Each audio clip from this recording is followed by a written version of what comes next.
Land titling act కేంద్రంగా CM YS Jaganmohan Reddy TDP చేస్తున్న దుష్ప్రచారానికి దీటుగా అసలు ఏం జరుగుతోంది అనే అంశాలని హిందూపూర్లో ఆయన ఎక్స్ప్లెయిన్ చేశారు. అవన్నీ కూడా ఇప్పటివరకు చూసాం. అసలు ఏంటి ఈ ల్యాండ్ టైటిలింగ్ యాక్ట్ ఒక్కసారి చూద్దాం.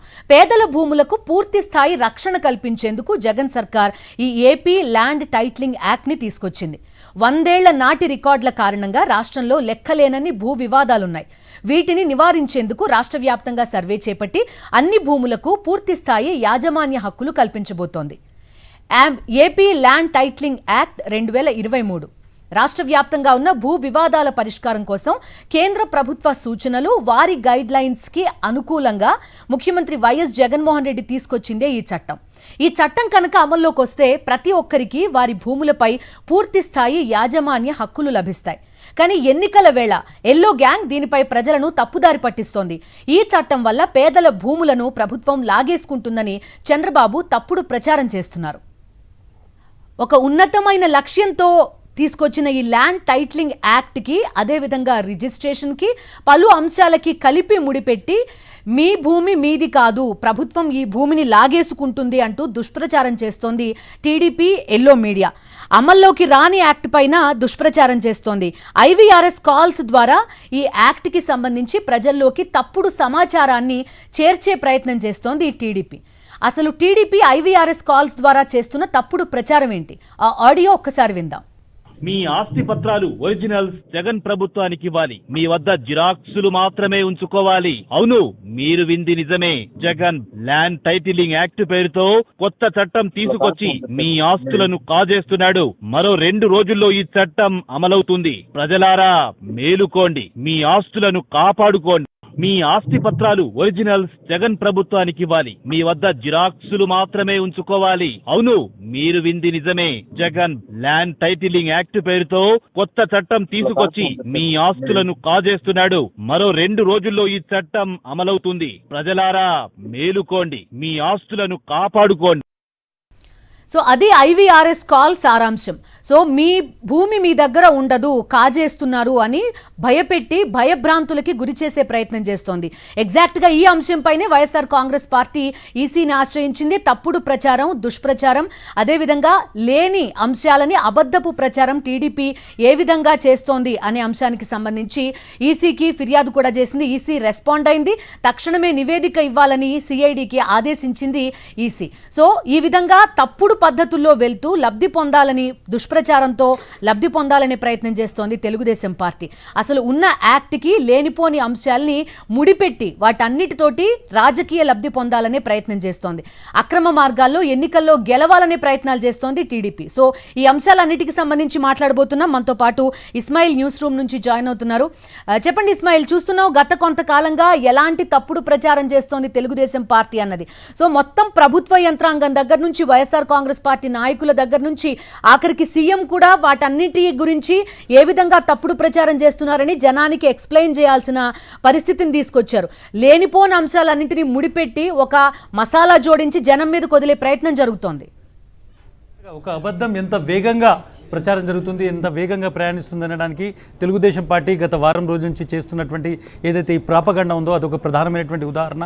ఎక్కడ లేనటువంటిది, అంటే ఎక్కడ కూడా ల్యాండ్ పేపర్స్ లాక్కోరు, ఎక్కడ కూడా ల్యాండ్ అనేటువంటిది ఇతరుల చేతులకు మారది. ఇవన్నింటినీ కూడా కొన్ని అభూత కల్పనలు తయారు చేసి కొన్ని ప్రైవేట్ ఏజెన్సీస్ ద్వారా IVRS కాల్స్ చేసి, అంటే ప్రతి ఒక్క ఫోన్కు ఈ కాల్ వెళ్తుంది, మీ భూమి పత్రాలు లాక్కుంటుంది జగన్మోహన్ రెడ్డి ప్రభుత్వం అని చెప్తారు, మీ భూమి ఇక మీకు ఉండదు అని భయపెడతారు. అలా భయపెట్టి వాళ్ళలో ఆందోళన కలిగించి తద్వారా తమ ఓట్లు పొందాలనేటువంటిది, తమకు సంబంధించినటువంటి అభ్యర్థులు గెలవాలనేటువంటి ఒక కుట్ర తెలుగుదేశం పార్టీ చేసింది. ఎటువంటి ఎజెండా లేదు తెలుగుదేశం పార్టీ దగ్గర. తెలుగుదేశం పార్టీకి సంబంధించి చూసుకుంటే పెన్షనర్స్కు సంబంధించి వాళ్ళు చేసినటువంటి ఇష్యూ బూమరాంగ్ అయింది. చాలామంది పెన్షనర్స్ ఇబ్బంది పడుతున్నారు.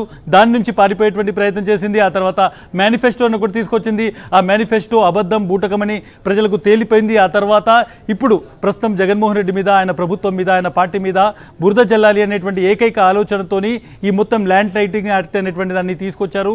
దాంట్లో లేని అవాస్తవాలను తీసుకొచ్చి దాన్ని ప్రభుత్వానికి, జగన్మోహన్ రెడ్డికి, వైఎస్ఆర్సీపీకి చుట్టేటువంటి ప్రయత్నం చేశారు. తద్వారా లబ్ధి పొందాలనేటువంటి ఒక కుట్ర జరిగింది. ఈరోజు ఎన్నికల సంఘం చాలా క్లియర్గా నా చేతిలో ఉన్నటువంటి ఈ పేపర్ చూడొచ్చు. దీనిలో చాలా స్పష్టంగా ఒక విచారణకు ఆదేశించింది. ఆంధ్రప్రదేశ్ సిఐడికి సంబంధించి సైబర్ సెల్తో పూర్తిగా విచారణ జరపాలి. ఇది పూర్తిగా తప్పు. ఈ చేస్తున్నటువంటి వాళ్ళు వెనుక ఉన్నారు, ఎవరైతే ఈ కాల్స్ చేస్తున్నారో, IVRS కాల్స్ చేస్తున్నారో, ఎవరైతే ఈ తప్పుడు సమాచారాన్ని స్ప్రెడ్ చేస్తున్నారో, ఎవరైతే ఓటర్లకు, ప్రజలకు భయాందోళనకు గురి చేస్తున్నారో వాళ్ళను విచారించాలి, వాళ్ళని పట్టుకోవాలని ఎన్నికల సంఘం, న్యూట్రల్గా ఉన్నటువంటి ఎన్నికల సంఘం విచారణకు ఆదేశించింది. వెంటనే సిఐడి రంగంలోకి దిగి వీళ్ళను పట్టుకునేటువంటి ప్రయత్నం చేయమని ఎలక్షన్ కమిషన్ ఆదేశించాల్సినటువంటి పరిస్థితి వచ్చింది. అంటే ఎంత పెద్ద స్థాయిలో ఈ ప్రాపగండా చేశారో అర్థమవుతోంది. తెలుగుదేశం పార్టీ, ముఖ్యంగా చంద్రబాబు నాయుడు, అదేవిధంగా పవన్ కళ్యాణ్ కొద్ది రోజుల నుంచి ఈ అబద్ధాన్ని మైకుల్లో చెప్తున్నారు, దొంగచాటుగా IVRS కాల్స్లో చెప్తున్నారు. ఒక లేనటువంటి విషయాన్ని కేంద్రం తీసుకొచ్చినటువంటి చట్టం, ఆ తర్వాత ఎక్కడ కూడా ప్రజలకు వాళ్ళ భూమి మీద హక్కు కల్పించేటువంటి చట్టం ఇది. ప్రజలు ఎక్కడైతే వివాదాలు ఉన్నాయో అటువంటి వివాదాల్లో చిక్కుకుండా వాళ్లకు ప్రభుత్వం గ్యారంటీ ఇచ్చేటువంటి ఒక చట్టాన్ని తమ రాజకీయ పబ్బం కోసము, లబ్ధి కోసము అబద్ధాలతో ముడిపెట్టి ప్రచారం చేస్తున్నటువంటి తెలుగుదేశం పార్టీకి ఒక పెద్ద చెంపదెబ్బ అనుకోవచ్చు. డెఫినెట్గా ఎలక్షన్ కమిషన్ దీని మీద ఆదేశించడాన్ని తెలుస్తున్నారు. సో డెఫినెట్గా ఓవరాల్గా చూసుకుంటే ప్రస్తుతం ఉన్నటువంటి సిచ్యువేషన్లో ఇది తెలుగుదేశం పార్టీకి డైరెక్ట్గా తెలుగుదేశం పార్టీ మీద ఒక చెంపదెబ్బలాగా ఎలక్షన్ కమిషన్ దానికి మనం చూడాలి. సో దీనిలో ఎంక్వైరీలో ఏమేమి విషయాలు బయటకు వస్తాయని కూడా చూడాలి. పెద్ద ఎత్తున ఈ మొత్తం వ్యవహారానికి సంబంధించి ఎవరైతే తెలుగుదేశం పార్టీకి సంబంధించిన నాయకులు ఉన్నారో వాళ్ళ కార్యాలయం నుంచి, వాళ్ళ ఆఫీసుల నుంచి ఈ IVRS కాల్స్ వెళ్ళినట్టుగా తెలుస్తోంది.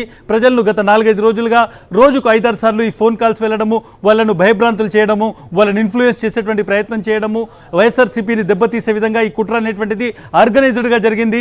ఒకవైపు చంద్రబాబు నాయుడు మాట్లాడతారు, ఒకవైపు నారా లోకేష్, ఒకవైపు పవన్ కళ్యాణ్ మీటింగ్లో మాట్లాడతారు. అదే విషయాన్ని IVRS కాల్స్ ద్వారా తీసుకెళ్తారు. అసలు ఎక్కడా లేనటువంటి కొన్ని అభూత కల్పనలు సృష్టించి తద్వారా లబ్ధి పొందేటువంటి ఒక ప్రయత్నం చేస్తున్నారు. సో డెఫినెట్గా దీని మీద ఎన్నికల సంఘం ఈరోజు తీసుకున్నటువంటి చర్యలు ఏవైతే ఉన్నాయో ఇది ఒక మేజర్ బ్రేకింగ్గా మనం చూడాల్సి ఉంటుంది. దీని వెనకాల ఎవరున్నారు అనేటువంటిది ప్రజలందరికీ తెలుసు. ఎందుకంటే గత 3-4 రోజుల నుంచి తెలుగుదేశం ప్రాపగండా చేస్తుందన్న విషయం చాలా స్పష్టంగా మనం మీడియాలో చూస్తున్నాం. చాలా స్పష్టంగా చంద్రబాబు నాయుడు మాట్లాడుతున్నటువంటి సిచ్యువేషన్. సో ఈ నేపథ్యంలోనే ఏం జరగబోతుంది అనేటువంటిది మనం కూడా చూడాలి. కానీ ల్యాండ్ టైటిలింగ్ యాక్ట్ సంబంధించి చాలా మంది మాట్లాడారు. ముఖ్యంగా ఎవరైతే ఈ మొత్తం రంగంలో నిష్ణాతులైన వాళ్ళు ఉన్నారో, అడ్వకేట్స్ మాట్లాడారు. ఈవెన్ ముఖ్యమంత్రి కూడా ఈరోజు చాలా స్పష్టంగా చెప్పారు, జగన్మోహన్ రెడ్డి మీ బిడ్డ మీకు భూములు ఇస్తాడు కానీ మీ భూములు లాక్కోడు, ఇది ప్రాపగండా జరుగుతుందని ఆయన దాదాపు 3 నిమిషాలు మాట్లాడినటువంటి తన ఈ మొత్తం స్పీచ్లో చాలా స్పష్టంగా ఏ విధంగా చంద్రబాబు నాయుడు దీన్ని ప్రాపగండా చేసేటువంటి ప్రయత్నం చేస్తున్నారో వివరించారు. బట్ ఓవరాల్గా చూసుకుంటే మాత్రం ఒక్క విషయం చాలా స్పష్టంగా అర్థమవుతోంది, తెలుగుదేశం పార్టీ చేసినటువంటి మరొక విఫలయత్నంగా దీన్ని చూడాలి. ప్రజల్ని, ఓటర్లను ప్రభావితం చేసేందుకు అబద్ధాలు ప్రచారం చేసేదానికి ప్రయత్నించిన తెలుగుదేశం పార్టీకి ఈరోజు ఈ క్షణంలో ఎన్నికల సంఘం ఆదేశించినటువంటి విచారణ ఏదైతే ఉందో ఇది డెఫినెట్గా తెలుగుదేశం పార్టీకి, వాళ్ళ కూటమికి మింగుడు పడని అంశం. అబద్ధమైనటువంటిది ఎలక్షన్ కమిషన్ ఇచ్చినటువంటి విచారణ ఆదేశాలతోనే చాలా స్పష్టమైపోయింది. సో డెఫినెట్గా ఎన్నికల సంఘం అనేటువంటిది పూర్తిగా ఇందులో ఉన్నటువంటి నిజానిజాలు చూసింది. ఒక అబద్ధాన్ని ప్రచారం చేసేటువంటి ప్రయత్నం జరుగుతోంది. దీన్ని తప్పుడు ఫ్యాక్ట్స్ తీసుకొచ్చి తప్పుడు విషయాలను IVRS కాల్స్ ద్వారా డైరెక్ట్గా ఎవరైతే ప్రజలు ఉన్నారో, చాలామందికి ఈ విషయం మీద అవగాహన లేని వాళ్ళు, పూర్తిగా పరిజ్ఞానం లేని వాళ్ళు, వీళ్ళు చెప్పేది నిజమని నమ్మేటువంటి ప్రమాదం ఉంటుంది. కాబట్టి వెంటనే దీన్ని అరికట్టాలి అనేటువంటిది ఎన్నికల సంఘం యొక్క ప్రధాన ఉద్దేశము. సో ఇప్పటికే సిఐడికి సంబంధించినటువంటి సైబర్ సెల్ దీనికి ఆదేశాలు వెళ్ళాయి. వాళ్ళు దీని మీద విచారణ చేపట్టబోతున్నారు.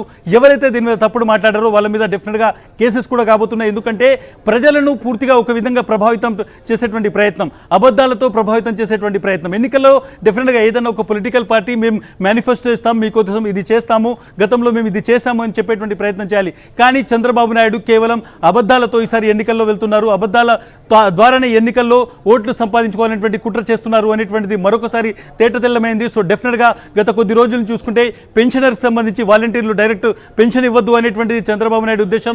తన అనుచరుడు నిమ్మగడ్డతో ఒక పిటిషన్ వేయించారు. ఆ తర్వాత ఆయన పూర్తిగా ఆ పిటిషన్ ద్వారా ఎన్నికల సంఘం మీద ఒక విధంగా ఒత్తిడి తీసుకురావడము. సో మనం డెఫినెట్గా ఈ మొత్తం వ్యవహారంలో ఏ విధంగా పెన్షనర్స్ ఇబ్బంది పెట్టారో చూసాం. ఇప్పుడు ల్యాండ్ టైటిలింగ్ యాక్ట్ మీద ఇదే విధంగా పూర్తిగా ఒక తప్పుడు ప్రచారం తీసుకొచ్చారు. నాతో పాటు సతీష్ ఉన్నారు. సతీష్, డెఫినెట్గా ఎలక్షన్ కమిషన్ ఈరోజు విచారణకు ఆదేశించినటువంటి ఈ డాక్యుమెంట్ చూసిన తర్వాత తెలుగుదేశం పార్టీ ఏ స్థాయిలో ప్రాపగండా చేస్తుందని అర్థమవుతోంది. దీని ఇంపాక్ట్ ఎట్లా ఉండొచ్చు, విచారణ ఎక్కడి వరకు జరిగేటువంటి అవకాశం ఉంది, ఏ విధంగా సిఐడి దీన్ని విచారించేటువంటి అవకాశం ఉంది? సతీష్. ఇస్మాయిల్, కొద్దిసేపటి కిందటే లిఖిత పూర్వకంగా సిఐడి అడిషనల్ డీజీకి ఎన్నికల కమిషన్ అడిషనల్ కమిషనర్ ఆదేశాలు జారీ చేశారు. ప్రధానంగా 5-6 రోజుల నుండి వైఎస్ఆర్ కాంగ్రెస్ పార్టీ ఫిర్యాదు చేసింది ఎన్నికల సంఘానికి, సీఈఓకి. ల్యాండ్ టైటిలింగ్ యాక్ట్ పైన అబద్ధాలను, అసత్యాలను ఆ చట్టం అమలు కాకముందే అభూత కల్పనలు కల్పిస్తూ ఐవీఆర్ఎస్ కాల్స్ ద్వారా ఒక ఫేక్ ఐవీఆర్ఎస్ కాల్స్ ద్వారా తప్పుడు ప్రచారం చేస్తారు. దీనిపైన చర్యలు తీసుకొని ఆదేశించారు. దీంతో ఎన్నికల కమిషన్ ఏదైతే వైఎస్ఆర్ కాంగ్రెస్ పార్టీ ఇచ్చినటువంటి ఎవిడెన్సెస్ అన్నింటినీ కూడా పరిశీలించింది.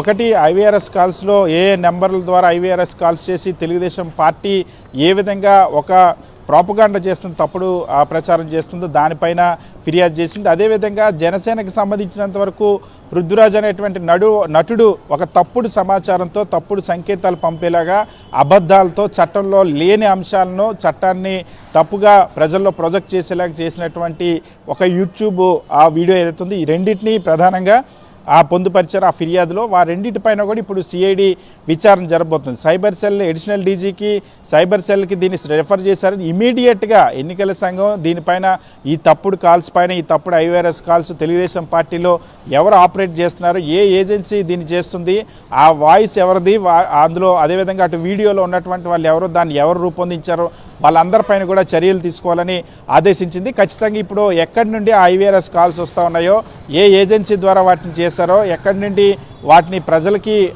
ఫోన్లు చేస్తూ ఉన్నారు, వీటన్నిటిని కూడా ఇప్పుడు సిఐడి చెరబట్టనుంది. ఖచ్చితంగా ఇందులో ఇవన్నీ, ఎందుకంటే ఒక చట్టానికి సంబంధించి ఇల్లీగల్గా ప్రాపగండా చేస్తున్నారు కాబట్టి ఇది చాలా తీవ్రమైనటువంటి చర్యగా భావిస్తుంది. మోడల్ కోడ్ ఆఫ్ కాండక్ట్ని వర్తింపు చేయడమే కాకుండా దీనికి సంబంధించి ఇది ఒక తీవ్రమైనటువంటి నేరంగా కూడా ఈసీ పరిగణించి, ఎందుకంటే ఎన్నికల ప్రచారంలోనే అబద్ధాలకు కానీ, అసత్యాలకు కానీ, లేదా వ్యక్తిగత దూషణలకు కానీ, అందులో భయభ్రాంతులకు గురి చేసేలాగా ప్రచారం చేయకూడదని ఒక మోడల్ కోడ్ ఆఫ్ కాండక్ట్ ఉంది. సో ఈ ఐవీఆర్ఎస్ కాల్స్ ఏవైతే ప్రజలను భయభ్రాంతులు చేసేలాగా చట్టాలపైన తప్పుడు సమాచారాన్ని చేసి, ఇంకో విషయం ఏంటంటే ఇక్కడ ఇది ప్రస్తుతం జ్యుడిషియల్ న్యాయస్థానంలో ఉంది అంశం. న్యాయస్థానంలో వాదనలు జరుగుతూ ఉన్నాయి. హైకోర్టు డైరెక్షన్ కోసం కూడా రాష్ట్ర ప్రభుత్వాలు ఎదురు చూస్తున్నటువంటి పరిస్థితుంది. సో హైకోర్టులో ఉన్నటువంటి అంశము, ఇంకొక వైపు చట్టం అమలు లేదు, చట్టంలో ఉన్నటువంటి స్ఫూర్తికి విరుద్ధంగా, చట్టంలో ఉన్నటువంటి ఆ ఫీచర్స్కి విరుద్ధంగా తప్పుడు ప్రచారం చేసిన నేపథ్యంలో ఎవరైతే ఈ ఐవీఆర్ఎస్ కాల్స్ చేయించారో, తెలుగుదేశం పార్టీ చేయించింది, ఇది చాలా క్లియర్గా తెలుగుదేశం పార్టీ నుండి ఇతర ఏవైతే ఆ ప్రచారానికి వాడేటువంటి నెంబర్స్ ఉన్నాయి అదే నెంబర్స్తో రావడం, వీటన్నిటిని కూడా క్షుణ్ణంగా ఫిర్యాదు చేసింది. వీటన్నిటిపైన ఇప్పుడు సిఐడి, సైబర్ సెల్ ఆ ఫోన్స్ ఎక్కడి నుండి వస్తూ ఉన్నాయి, ఎక్కడి నుండి ఆపరేట్ చేస్తూ ఉన్నారు, ఎవరు దీన్ని ప్రాపగండా చేస్తున్నారు, అన్నిటిపైన కూడా సిఐడి విచారణ జరపనుంది. ఇస్మాయిల్. సతీష్, ఇప్పుడు మనం ఈ ఆర్డర్ చూసుకుంటే ఏవైతే ఐవీఆర్ఎస్ కాల్స్ ఉన్నాయో అవి ఎక్కడి నుంచి వస్తాయి, దాని మీద విచారణ జరిగేటువంటి అవకాశం, కానీ దాని పరిధి ఎక్కడి వరకు ఉండొచ్చు? ఎందుకంటే చంద్రబాబు నాయుడు దీన్ని ఆన్ రికార్డ్ మాట్లాడుతున్నారు, వీడియోలలో మాట్లాడుతున్నారు, అబద్ధాన్ని పదే పదే చెప్పేటువంటి ప్రయత్నం చేస్తున్నారు. ఈవెన్ పవన్ కళ్యాణ్ కూడా ఇదే అబద్ధాన్ని వాళ్ళు చేస్తున్నారు. ఐవీఆర్ఎస్ కాల్స్లో వెళ్ళేటువంటి సమాచారము ఏదైతే ఉందో దాన్ని on record Chandrababu and Pawan Kalyan మాట్లాడుతున్నారు. విచారణ పరిధిలోకి వీళ్ళు స్టేట్మెంట్స్ కూడా వచ్చేటువంటి అవకాశం ఉందా?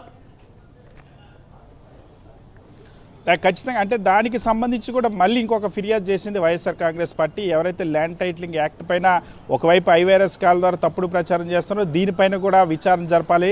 చంద్రబాబు నాయుడు, పవన్ కళ్యాణ్ ఇద్దరూ కూడా ఏదైతే ల్యాండ్ టైటిలింగ్ యాక్ట్లోని అంశాలు ఉన్నాయో వాటిపైన తప్పుడు ఉద్దేశాలను ఆపాదించి తప్పుడు ప్రచారం చేస్తున్నారు కాబట్టి వాళ్ళపైన కూడా చర్యలు తీసుకోవాలని ఆదేశించారు. అయితే ఈ ఫిర్యాదు అనేది ఇప్పుడు ఇచ్చినటువంటి డైరెక్షన్ అనేది సిఐడి సైబర్ సెల్కి ఇచ్చినటువంటిది కాబట్టి ఇది ఎవరైతే ఐవీఆర్ఎస్ కాల్స్ చేస్తారో, ఆ యూట్యూబ్లో తప్పుడు ప్రచారం చేస్తున్నారో, సోషల్ మీడియాలో తప్పుడు ప్రచారం చేస్తున్నారో వారికి సంబంధించి మాత్రం చర్యలు తీసుకునేటువంటి అవకాశం ఉంటుంది. ఈ ఫిర్యాదులపైన కూడా ఇంకా క్లారిఫికేషన్ కోరనుంది ఎన్నికల కమిషన్. దీనిపైన కూడా ఫిర్యాదులు చేశారు. నేరుగా ప్రజల్లో బహిరంగ సభల్లో చేస్తున్నటువంటి వ్యాఖ్యలకు సంబంధించి కూడా ఒక చట్టానికి సంబంధించి కోర్టు పరిధిలో ఉన్నటువంటి చట్టం, ఇంకా అమలు కానటువంటి చట్టం పైన ప్రజలను భయభ్రాంతులకు గురి చేసేలాగా తప్పుడు ప్రచారం రాజకీయ దురుద్దేశంతో చేయడాన్ని అయితే తీవ్రంగా పరిగణించింది ఈసీ. అందుకనే ఒక ఫేక్ ఆ ఫోన్ కాల్స్ ఏవైతే ఆ నెంబర్స్ ఉంటాయో వాటి నుండి ఫోన్లు చేస్తుండడం, ప్రజలను బెదిరిస్తుండడం, వాళ్ళు భయపెట్టేలాగా ఆ ప్రచారం చేయడం, వీటన్నిటిని కూడా సీరియస్గా తీసుకుంది. ఆ ఆడియో కాల్స్ని రికార్డ్ చేసినటువంటి ఆడియో కాల్స్ని పరిశీలించింది ఈసీ. ఏదైతే ఆ యూట్యూబ్లో పెట్టినటువంటి అంశాలని పరిశీలించింది, ఆ అడ్వర్టైజ్మెంట్లు ఏవైతే చేస్తున్నారో వాటిని పరిశీలించింది. వీటన్నిటిని పరిశీలించిన తర్వాత ఇవన్నీ మోడల్ కోడ్ ఆఫ్ కాండక్ట్ విరుద్ధం, అదేవిధంగా చట్టవిరుద్ధంగా ఉన్నాయి, ఇది ఇల్లీగల్ ఆ క్యాంపెయినింగ్ చేస్తా ఉన్నారన్న ఉద్దేశంతో ఈసీ ఆదేశాలు ఇచ్చింది. రైట్, డెఫినెట్గా మనం చూడొచ్చు. సతీష్, ఇంకొక విషయం ప్రధానంగా తెలుగుదేశం పార్టీ ఎక్కడ కూడా ఈ మొత్తం తన ఎలక్షన్ క్యాంపెయిన్ని చూసుకుంటే ఏ విధంగా పెన్షనర్స్కు డైరెక్ట్గా వాలంటీర్లు తీసుకెళ్లి డబ్బు ఇవ్వకుండా చూడాలనేటువంటిది వాళ్ళు ఒక స్ట్రాటజీ చేసేటువంటి ప్రయత్నం చేశారు. రెండోది మేనిఫెస్టోలో కూడా వాళ్ళు చేసినటువంటి గందరగోళం కావచ్చు, లేకుంటే దాని మీద నమ్మకం లేకపోవడం కావచ్చు చూసాం. ఇప్పుడు మళ్ళీ ల్యాండ్ టైటిలింగ్ యాక్ట్ ఏదైతే ఉందో దాని ద్వారా ఒక అబద్ధాన్ని స్ప్రెడ్ చేయడం, కొన్ని అబద్ధాలను స్ప్రెడ్ చేయడము, ఎట్ ద సేమ్ టైం ప్రభుత్వం చేస్తున్నటువంటి మంచిని అడ్డుకోవడము, దాన్ని ప్రాపగండా చేయడం అనేటువంటిదే ఓవరాల్గా ఒక నెగిటివ్ ప్రాపగండా అనేటువంటి తెలుగుదేశం పార్టీ నుంచి కనిపిస్తోంది. దీన్ని మీరు ఎలా చూస్తారు? ఎలక్షన్ క్యాంపెయిన్ ఏదైతే జరుగుతుందో తెలుగుదేశం పార్టీ, దాని మీద మీ కామెంట్. చాలా స్పష్టంగా, ఎందుకంటే ఇందులో ఆంధ్రప్రదేశ్ రాష్ట్రంలో ఎన్నికల్లో రెండు వైపులా ప్రచారాన్ని ప్రజలు అబ్జర్వ్ చేస్తున్నప్పుడు చాలా స్పష్టంగా కనిపిస్తుంది. ఒకవైపు వైఎస్ జగన్మోహన్ రెడ్డి చాలా క్లియర్గా, సింపుల్గా, నేను మేనిఫెస్టోలో 2019లో ఈ హామీలు ఇచ్చాను, 99% అమలు చేశాను, వీటిని మళ్ళీ కొనసాగిస్తాను, రైతు భరోసా అదేవిధంగా అమ్మఒడికి సంబంధించి ఇంకొంచెం ఆర్థిక సహాయం పెంచుతాను, సో నా పాలనలో తీసుకొచ్చిన రిఫార్మ్స్ ఇవి, స్కూల్స్ ఇలా మార్చాను, హాస్పిటల్స్ ఇలా మార్చాను, మెడికల్ కాలేజ్ తెచ్చాను, పోర్టులు నిర్మించాను, వీటిని చూసి నాకు ఓటైన అడుగుతారు. కానీ వేరేజ్ తెలుగుదేశం పార్టీ లేదా ఎన్డీఏ అభ్యర్థులకు వచ్చేసరికి 2014-19 ఇదే కూటమి ఓట్లు అడిగింది ఆంధ్రప్రదేశ్ రాష్ట్రంలో. గెలిచిన తర్వాత వాళ్ళు ఇచ్చినటువంటి మేనిఫెస్టోని అమలు చేయలేదు, వాళ్ళు చెప్పుకోవడానికి ఒక డెవలప్మెంట్ ప్రోగ్రెస్ కూడా ఎక్కడ కనబడట్లేదు. సో ఎప్పుడైతే వాళ్ళ దగ్గర చెప్పుకోవడానికి ప్రచార అంశాలు లేవో, చెప్పడానికి అవసరమైనటువంటి ప్రజలను కన్విన్స్ చేయడానికి లేదా ప్రజలకు చూపించడానికి, మేము ఈ అభివృద్ధి చేసామని చూపించడానికి కానీ ఈ సంక్షేమం అందించి చూపించడానికి ఏమీ లేనటువంటి నేపథ్యంలో ఇక నెగిటివ్ క్యాంపెయిన్ తప్ప వేరొక మార్గం లేదు. ప్రజల్లో విద్వేషం రెచ్చగొట్టడం, లేకపోతే ప్రజల్లో ఏదో జరిగిపోతుందని ఒక ఆందోళన కలిగించడం అన్నది ఒక ఎజెండాగా మార్చుకుని, అందుకనే వాళ్ళ మేనిఫెస్టో ఫెయిల్ అయింది. ఆ మేనిఫెస్టోకి బీజేపీనే ఆమోదం తెలపనటువంటి పరిస్థితి. అంతకుముందు పెన్షన్లని ఆ అంశం టేకప్ చేశారు, అది బూమరాంగ్ అయ్యి పెన్షనర్లు ప్రాణాలు తీసే కాడికి ఆ తెలుగుదేశం పార్టీ చర్యలు ఉన్నాయని ప్రజల్లో తీవ్ర వ్యతిరేకత వచ్చింది. ఆ తర్వాత ల్యాండ్ టైటిలింగ్ యాక్ట్. సో ఇప్పుడు ఒక్కొక్క అంశాన్ని ఏదో ఒక నెగిటివ్ క్యాంపెయిన్ చేయడమే తప్ప, మేము గతంలో ఇదే ల్యాండ్ రిఫార్మ్స్ సంబంధించి ఏదైనా మేము టీడీపీ హయాంలో ఒక అద్భుతమైనటువంటి సంస్కరణ తీసుకొచ్చాం, ప్రజలకు భూ వివాదాలు లేకుండా చేశామని చెప్పడానికి ఏమీ లేదు. కేవలం ఒక ప్రయత్నం జరుగుతుంది, రిఫార్మ్స్ 100 ఏళ్ళ తర్వాత జరుగుతున్న ప్రయత్నం పైన తప్పుడు ప్రచారం చేయడమే. సో నెగిటివ్ క్యాంపెయినింగ్ పైన పూర్తిగా ఆధారపడారు. పాజిటివ్గా చెప్పుకోవడానికి ఏ అంశాలు లేనటువంటి పరిస్థితి అన్నది చాలా స్పష్టంగా టీడీపీ కూటమికి కనిపిస్తుంది. Right Satish, thank you so much. ఈ క్షణానికి ఉన్నటువంటి బ్రేకింగ్ మీకు చెప్తున్నాను. ల్యాండ్ టైటిలింగ్ యాక్ట్ మీద తెలుగుదేశం పార్టీ చేస్తున్నటువంటి అసత్యపు అబద్ధపు ప్రచారాన్ని ఎలక్షన్ కమిషన్ చాలా సీరియస్గా తీసుకుంది. దీనిపైన సమగ్రమైనటువంటి విచారణ జరపాలని ఆంధ్రప్రదేశ్ సిఐడికి సంబంధించిన సైబర్ సెల్కు ఆదేశాలు, లిఖితపూర్వకమైనటువంటి ఆదేశాలు జారీ చేసింది. సో డెఫినెట్గా గత వారం రోజు నుంచి ల్యాండ్ టైటిలింగ్ యాక్ట్ మీద తెలుగుదేశం పార్టీ చేస్తున్నటువంటి ఆన్ రికార్డు, ఎవరైతే చంద్రబాబు, పవన్ కళ్యాణ్ మాట్లాడుతున్నారో అబద్ధాలు, వాటి మీద ఒక చెంప దెబ్బ లాంటి స్టేట్మెంటు, ఒక నోటీస్ అనేటువంటిది ఈరోజు ఎలక్షన్ కమిషన్ నుంచి వచ్చింది. సో విచారణ అనేటువంటిది కొనసాగబోతుంది. దీనికి